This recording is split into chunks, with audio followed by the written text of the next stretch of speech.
Hello students, today our topic is cholinergic antagonist. आज के topic में हम दो इंडिविजुअल ड्रग्स के बारे में पढ़ेंगे, प्रोपेंथिलीन एंड बाइपेरिडन। इन दो ड्रग्स के बारे में पढ़ेंगे। शुरू में we will study about the definition of cholinergic antagonist also, and the subject is pharmaceutical chemistry 2 and the course is D pharm second year. तो कोलिनर्जिक एंटागोनिस्ट टॉपिक में आज हम दो ड्रग्स के बारे में पढ़ेंगे, प्रोपेंथिलीन एंड बाइपेरिडन।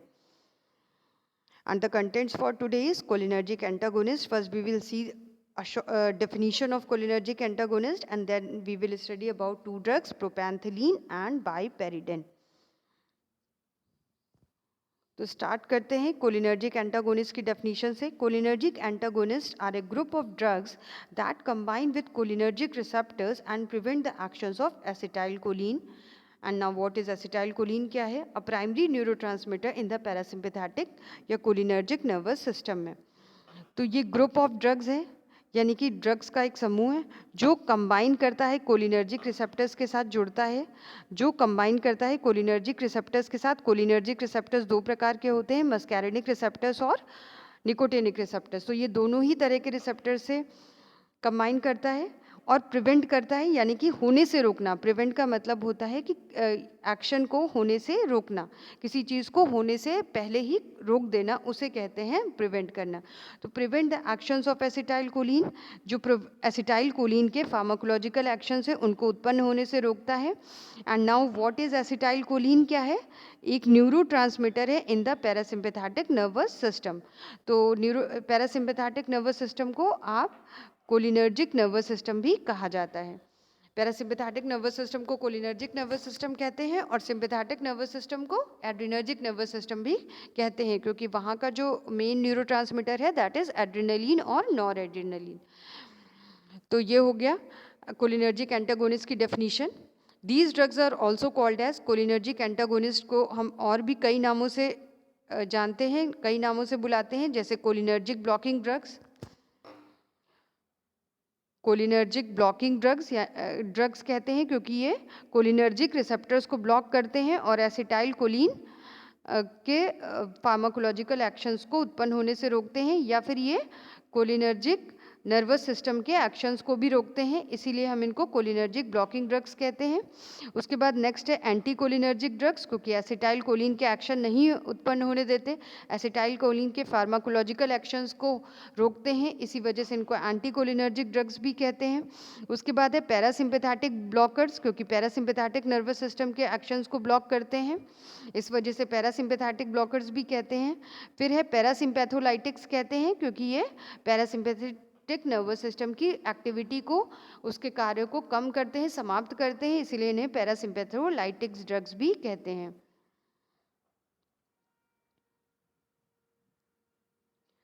अब हमारा नेक्स्ट कैटेगरी है प्रोपेंथिलीन ब्रोमाइड। जो हमारी जो ड्रग है, इंडिविजुअल ड्रग है, ये एक सिंथेटिक ड्रग है जो कि एंटी कोलिनर्जिक एजेंट की तरह से उपयोग की जाती है, कोलिनर्जिक एंटागोनिस्ट की तरह से उपयोग की जाती है। It is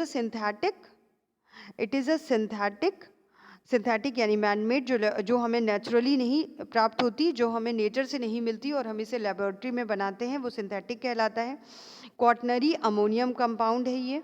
it is a choline homolog ester of choline homolog ester of 9 xanthine carboxylic acid. Homolog क्या होते हैं?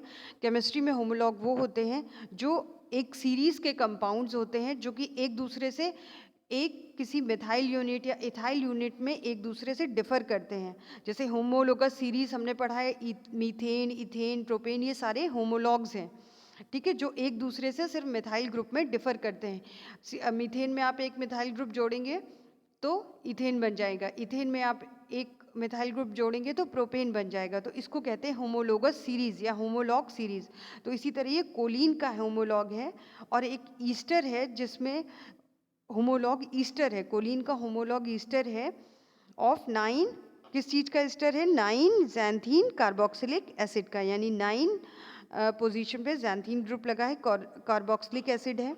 उसके बाद ये मस्कैरिनिक एंटागोनिस्ट है, यानी ये कोलिनर्जिक रिसेप्टर्स दो प्रकार के होते हैं, निकोटिनिक रिसेप्टर्स और मस्कैरिनिक रिसेप्टर्स। तो ये मस्कैरिनिक एंटागोनिस्ट है, यानी ये मस्कैरिनिक रिसेप्टर्स पर जुड़ते हैं मस्कैरिनिक रिसेप्टर्स के साथ कंबाइन होते हैं और उन्हें ब्लॉक कर देते हैं, जिसकी वजह से एसिटाइल कोलिन मस्कैरिनिक रिसेप्टर्स पर नहीं जुड़ पाता, नहीं बाइंड हो पाता, और एसिटाइल कोलिन के जो फार्माकोलॉजिकल एक्शन हैं वो उत्पन्न होने से रुक जाते हैं, वो उत्पन्न नहीं होते। It is official as the quaternary bromide, ये ब्रोमाइड के रूप में ऑफिशियल है। नेक्स्ट आते हैं केमिकल स्ट्रक्चर पे। इसका स्ट्रक्चर, इसकी नंबरिंग है, this is number 1, 1 2 3 4, then 5 6 7 8 and 9 and 10, और ये N, this is N, this is nitrogen. ठीक है, नाइट्रोजन पे चारों ओर मिथाइल ग्रुप हैं। जो ये नाइट्रोजन है चारों ओर से मिथाइल ग्रुप से जो ये नाइट्रोजन है ये चारों तरफ से मिथाइल ग्रुप से जुड़ा हुआ है, इसीलिए क्वाटर्नरी अमोनियम कंपाउंड हो गया, इसीलिए क्वाटर्नरी अमोनियम कंपाउंड हो गया। तो इसका नाम देख लेते हैं, IUPAC name NN di isopropyl, तो ये N हो गया। ये जो ग्रुप है, ये दोनों ग्रुप क्या है, आइसोप्रोपाइल ग्रुप हैं, ये दोनों आइसोप्रोपाइल ग्रुप हैं, इसीलिए इसका नाम है डाई आइसोप्रोपाइल। ठीक है, तो ये दोनों ग्रुप, ये ग्रुप और ये ग्रुप आइसोप्रोपाइल, तो N पे जुड़े हैं, इसीलिए नाम है NN आइसोप्रोपाइल। फिर उसके बाद N मिथाइल, ये वाला मिथाइल है, इसके लिए N मिथाइल लिखा गया है, तो N पर ही मिथाइल ग्रुप जुड़ा हुआ है। फिर उसके बाद दूसरे N पे, फिर इसी N पर उसके बाद इसको ये 1 है पोजीशन और ये 2 पोजीशन। ठीक है, तो ये पूरा, ये ग्रुप पूरा लिखा हुआ है, इस ग्रुप का नाम है 2 ज़ैंथीन, यानी 2 पोजीशन पे ये जितना ग्रुप है, this is xanthine 9 yl, 9 position पे yl group, carbonyl oxy group लगा हुआ है। ठीक है, इसीलिए इसका नाम है ज़ैंथीन 9 कार्बोक्सिल, ये हो गया। उसके बाद है इथाइल, ये 1 था, ये 2 है, इसीलिए इथाइल हो गया। फिर अमोनियम, ये N है और चारों तरफ से उससे घिरा हुआ है, चारों तरफ से मिथाइल ग्रुप से जुड़ा हुआ है, तो ये ammonium, and then it is for bromide, तो इसलिए इसका नाम हुआ NN di isopropyl, N methyl, N 2 xanthene, 9 yl carbonyl oxy ethyl ammonium bromide, ये इसका नाम हुआ। अब आते हैं फिजिकल प्रॉपर्टीज पे। Physical state is solid crystalline powder, colour is white to yellowish white, odour is odourless, taste very bitter, melting point 159 to 161 degree Celsius, 159 से लेकर 161 की रेंज है जिसमें ये मेल्टिंग शो करता है, ये कंपाउंड मेल्ट होता है। Solubility very soluble in water, ethanol and chloroform, इन सारी चीज़ों में वेरी सॉल्युबल है, and practically insoluble in ether, और ईथर में इनसॉल्युबल है। अब आते हैं केमिकल प्रॉपर्टीज़ पे। केमिकल प्रॉपर्टीज़ में when it is treated with sulphuric acid it gives intense yellow colour. Propantheline bromide को अगर आप सल्फ्यूरिक एसिड के साथ ट्रीट करते हैं, उसका रिएक्शन कराते हैं, तो इंटेंस येलो कलर, गाढ़ा येलो कलर, इंटेंस मतलब डार्क येलो कलर मिलता है।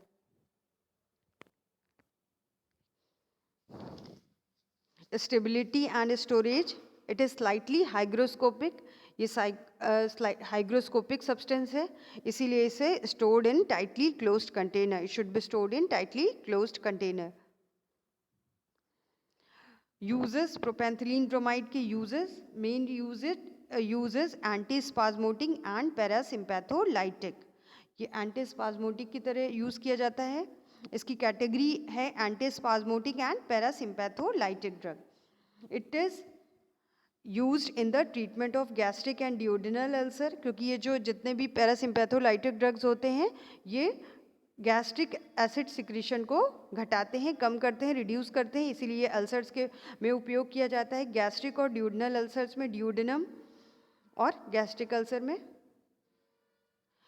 और जब अल्सर ड्यूडेनम में है तो ड्यूडेनल अल्सर, और जब स्टमक में है तो gastric ulcer. Treatment of gastritis and acute pancreatitis. तो गैस्ट्राइटिस में इन्फ्लेमेशन यानी स्टमक में इन्फ्लेमेशन, जो स्मूथ मसल्स हैं उसमें उनमें अगर कोई इन्फ्लेमेशन है, पैंक्रियाज की मसल्स में इन्फ्लेमेशन है, उस कंडीशन में भी ये उपयोग किए जाते हैं। Treatment of spasm of GIT and biliary and urinary tracts. GIT gastrointestinal tract में अगर कोई स्पाज्म है तो उसके ट्रीटमेंट के लिए उपयोग किए जाते हैं। बिलियरी ट्रैक्ट वो होता है जिसमें से बाइल फ्लो करता है, वो रास्ता जहाँ से बाइल के निकलने का, रिलीज होने का जो रास्ता होता है जिससे बाइल स्टमक तक आता है, वो कहलाता है बिलियरी ट्रैक्ट। और यूरिनरी ट्रैक्ट, जो यूरिन का पास होने का जो यूरिनरी यूटीआई जो होता है, यूरिनरी ट्रैक्ट जो होता है वही मतलब जहाँ से यूरिन पास की जाती है, मतलब वो रास्ता जहाँ से it passes out of the body, तो उसको कहते हैं यूरिनरी ट्रैक्ट। ऊजोफेजियल स्पाज्म, बीमारी का नाम क्या है? ऊजोफेजियल स्पाज्म, इरिटेबल बावल सिंड्रोम और एब्डोमिनल क्रैम्प्स। ऊजोफेजियल स्पाज्म मतलब ईजोफेगस में स्पाज्म जब प्रोड्यूस होता है तो उसे ईजोफेजियल स्पाज्म कहते हैं। इरिटेबल बावल सिंड्रोम ये है जो इंटेस्टाइनल जो डिस्कम्फर्ट है जिसकी वजह से कॉन्स्टिपेशन हो सकता है, स्टमक पेन हो सकता है, तो वो जो डिसीज़ होती है उसको इरिटेबल बावल सिंड्रोम कहते हैं। एब्डोमिनल क्रैम्प्स, स्टमक में क्रैम्प्स हो सकते हैं स्पाज्म की वजह से, तो इन सारी डिसीजेज में उपयोग होता है। ट्रीटमेंट ऑफ एन्यूरेसिस, एन्यूरेसिस वो बीमारी है जिसमें यूरिन की पासिंग में वॉलेंट्री कंट्रोल नहीं होता, जो खुद ब खुद यूरिन पास हो जाती है, उसको कहते हैं, उस बीमारी को कहते हैं एन्यूरेसिस। तो उस में भी ये ड्रग उपयोग की जाती है, प्रोपेंथिलीन bromide. Propanthyline bromide, it is official in propanthyline bromide, it is official in IPBP, propanthyline bromide tablets, IP, propanthyline tablets, BP. And pharmaceutical formulation tablets. Brand names Probanthin, Ketamine, Panthyline, Arcotina, etc. ये इसके brand names हैं. Now next drug is Biparidine. It is muscarinic antagonist that acts on both CNS and peripheral nervous system. ये दोनों जगह कार्य करती है, central nervous system पे और पेरिफेरल नर्वस सिस्टम पे। जो मस्कैरिनिक रिसेप्टर्स होते हैं उनको एंटागोनाइज करती है, उन रिसेप्टर्स पे जाके जुड़ती है और एसिटाइल कोलिन का फार्माकोलॉजिकल एक्शन उत्पन्न होने से रोकती है। It is a member of piperidines, a tertiary amino compound and a tertiary alcohol. ये piperidine की मतलब पाइपरीडीन क्लास का मेंबर है और टर्शरी अमीनो कंपाउंड है और एक टर्शरी अल्कोहल भी है, यानी जो अमीनो ग्रुप है वो टर्शरी ग्रुप है, जो अल्कोहल इसमें प्रेजेंट है, जो हाइड्रोक्सी ग्रुप है वो that is also a tertiary group. It is clinically used as hydrochloride, ये हाइड्रोक्लोराइड सॉल्ट के रूप में उपयोग की जाती है। केमिकल स्ट्रक्चर,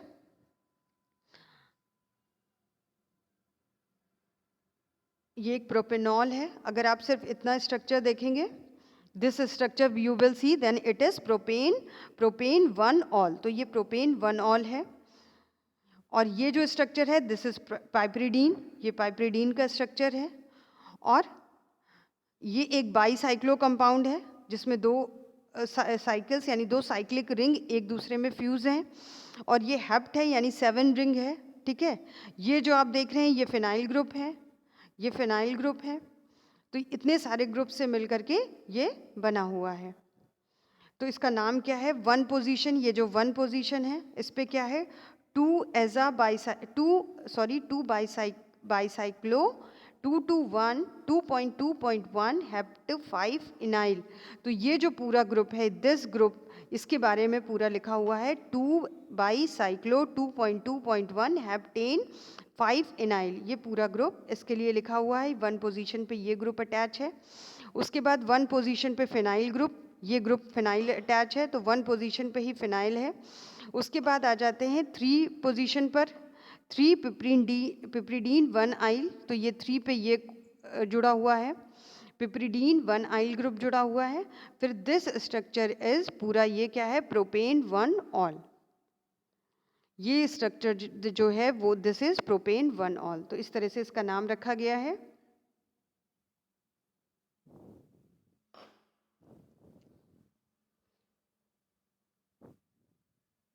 बाईसाइक्लो कंपाउंड्स वो होते हैं जिसमें दो साइक्लिक कंपाउंड्स आपस में फ्यूज होते हैं, आपस में जुड़े रहते हैं। 2.2.1 ये उनकी जब बाईसाइक्लो कंपाउंड का